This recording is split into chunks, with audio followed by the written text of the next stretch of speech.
Pemerintah Kota Banjarmasin berencana akan membangun klinik kesehatan gasan pasien orang dengan gangguan jiwa di rumah singgah Jalan Gubernur Subarjo, Banjarmasin Selatan.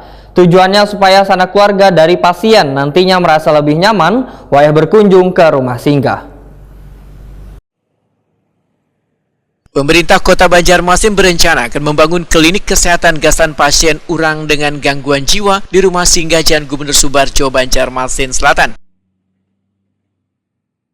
Tujuannya, supaya sanak keluarga dari pasien merasa lebih nyaman wayah berkunjung ke rumah singgah. Demikian diperkirakan Kepala Bidang Rehabilitasi Sosial Dinas Sosial Banjarmasin, Budian Nur, wayah press release di kantor Dinas Sosial Banjarmasin, Jalan Insinyur PH Muhammad Nur, Banjarmasin Barat, Baisukan, Selasa 14 Januari 2025.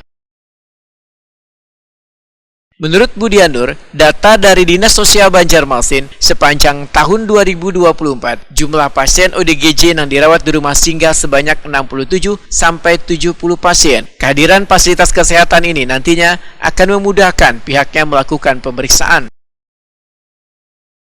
Ini kan, sementara ini kan fungsi rumah singgah itu kan tadi mau sampaikan bahwa kita hanya menampung orang-orang yang terlantar. Nah, kebetulan yang orang terlantar itu kan dominan yang mengidap penyakit ODGJ. Nah, kemarin dari anggota dewan datang dan program ini kan sebenarnya yang karena pergantian pimpinan daerah, artinya kan visi misi kan harus menyesuaikan nih.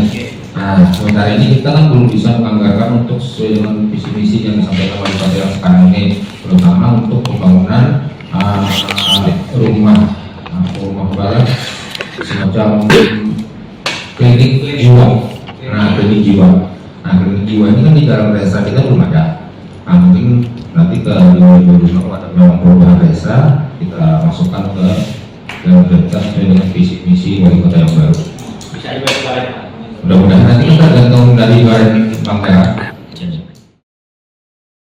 Budian Nur menyatakan, walaupun pembangunan klinik kesehatan gasan pasien orang dengan gangguan jiwa di rumah singgah ini memerlukan anggaran yang kada sedikit, namun diharapkan dapat terrealisasi.